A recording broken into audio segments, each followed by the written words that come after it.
Nouvelle augmentation des prix du carburant à la pompe. Le gouvernement se dit extrêmement attentif à son évolution.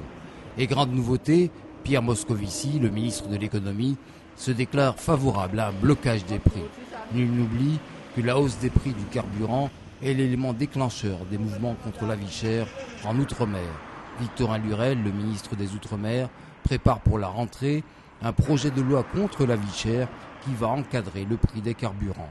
Chez les consommateurs, cette préoccupation reste totalement à l'ordre du jour. Moi, pour un jeune à mon âge, j'essaie de m'en sortir. Je travaille vrai, mais avec le salaire que je touche, ça ne me permet pas de bloquer toutes mes fins de mois. Donc si l'essence augmente, partout augmente aussi, on n'arrive pas à s'en sortir. Est-ce que vous pensez que le prix des carburants devrait être bloqué ? Je ne sais pas, franchement, je ne peux pas vous dire, je ne pense pas. C'est impossible de toutes les manières, puisque ça dépend du pétrole. Donc si le pétrole augmente, les carburants ne peuvent qu'augmenter. Mercredi dernier, ça a augmenté de 2 centimes. Il y a trop de taxes. En général, c'est les taxes que prennent la région, l'État, tout ça. Donc il y a trop de taxes et c'est tout à fait pas normal, quoi. La plupart d'entre eux espèrent que les taxes diminueront et que par effet mécanique, les prix pourront eux aussi baisser. Quoi qu'il en soit, compte tenu des habitudes de vie des Guyanais et de l'offre en matière de transport en commun, les consommateurs se montrent résignés. En fait, ils sont sur le fait accompli, ils savent très bien qu'on n'y peut rien, nous, personnellement. Et ils en ont besoin. Et en fait, ils font avec, en fait. Ils se plaignent, oui, mais ils font avec. Il faudra donc attendre la rentrée pour savoir précisément comment les prix des carburants seront encadrés en Outre-mer. Mais la plupart des élus nationaux du département se sont montrés attentifs à ce dossier qui peut se révéler explosif. Et nous avons terminé tout cela par une conférence de presse. Faire passer les sportifs par la Guyane avant qu'ils ne se rendent au Brésil, en 2014, telle est la mission du GIP.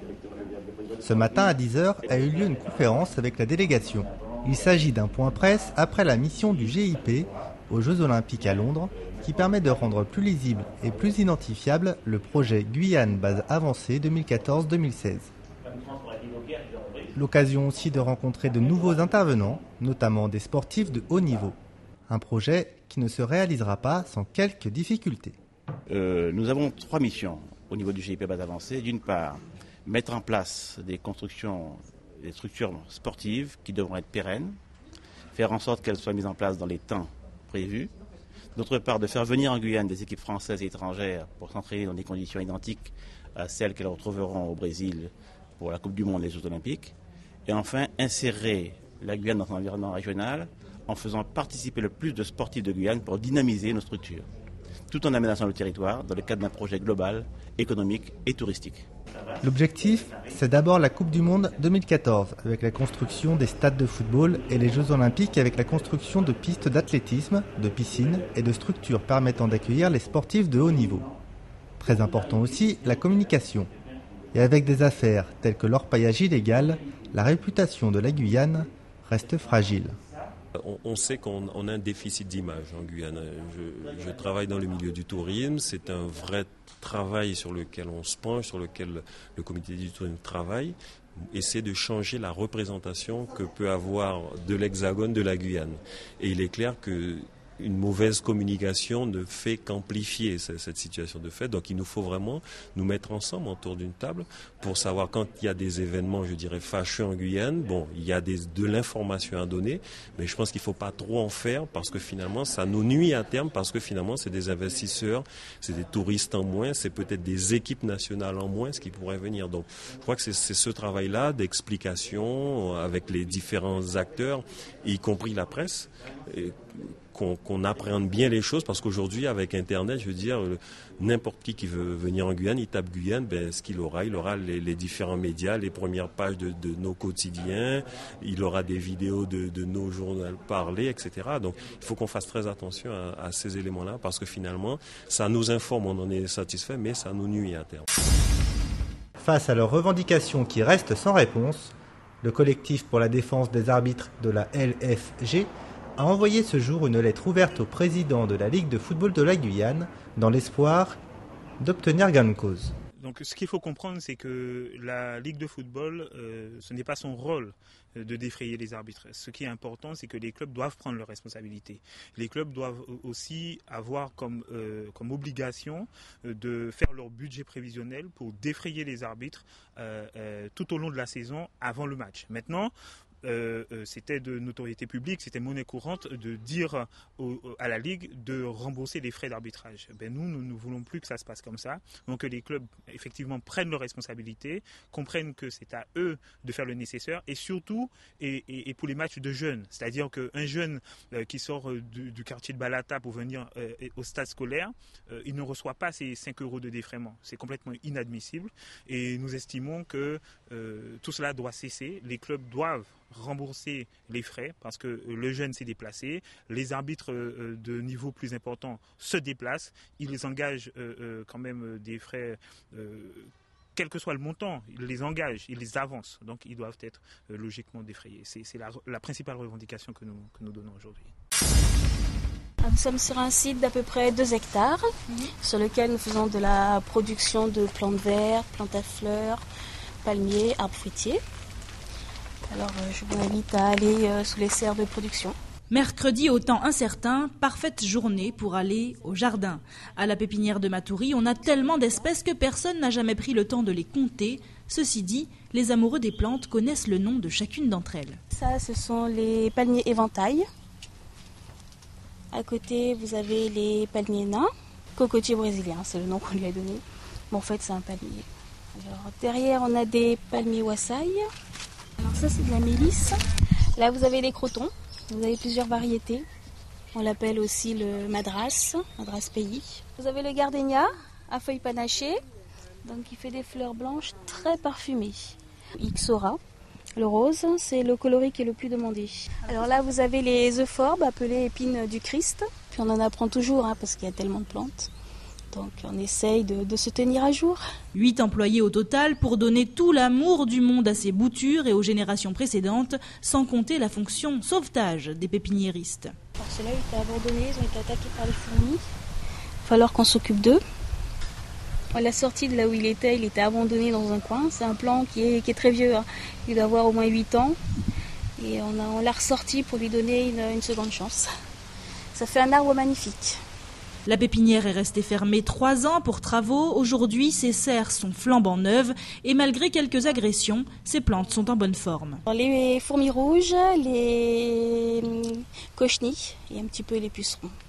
On essaye d'utiliser le moins possible de pesticides.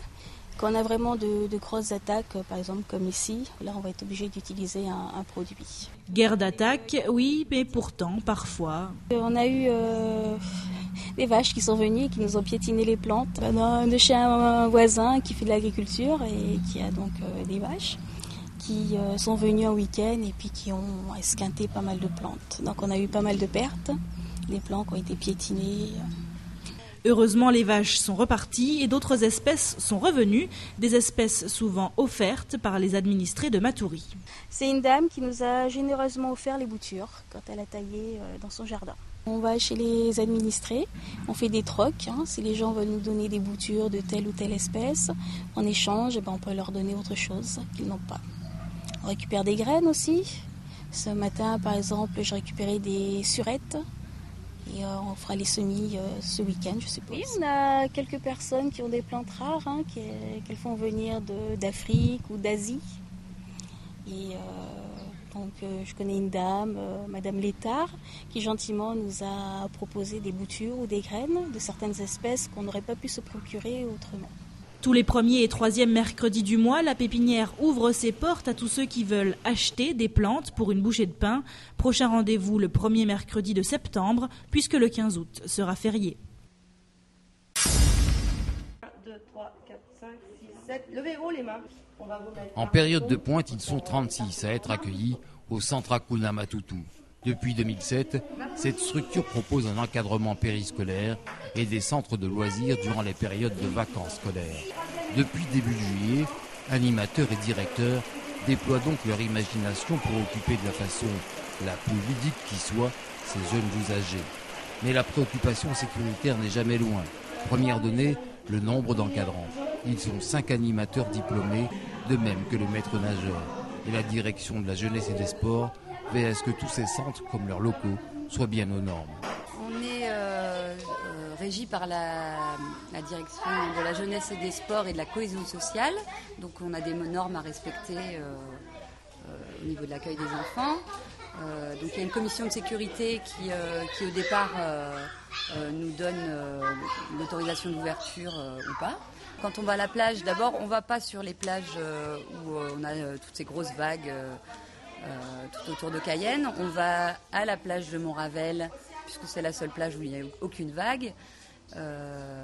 On a un encadrement d'un animateur pour 5 chez les tout petits, un animateur pour 8 pour les plus grands. Et on a un animateur qui a le BNSSA, donc le brevet de sauveteur aquatique, et qui encadre la baignade. Au programme, jeux zoologiques, c'est-à-dire que chaque jour, ils se voient proposer 1 à 2 activités sportives. Cette année, ils ont été choyés, jocan, capoeira, boxe thaï, rugby, voile, foot et natation ont meublé leur journée. Un programme qui appelle une grande vigilance sur le degré zéro de la sécurité, les petits bobos. Je fais attention à ce que les enfants ne courent pas n'importe où, n'importe comment. Je fais un périmètre en général de sécurité. Comment vous gérez les petits bobos ? Comment je gère les petits bobos ? Déjà, on commence d'abord par poser des questions, savoir où ils sont fait ça, où ils sont fait ça, par quel biais, comment ils sont fait ça. Et puis après, on le soigne, tout simplement. Et si c'est un peu plus grave, on appelle les personnes compétentes. Les pompiers, voilà. À ce jour, les enfants comme les parents se montrent plutôt satisfaits du menu proposé. Mais les vacances, comme toute bonne chose, auront une fin et l'association dispose encore de quelques places pour l'accueil périscolaire à la rentrée.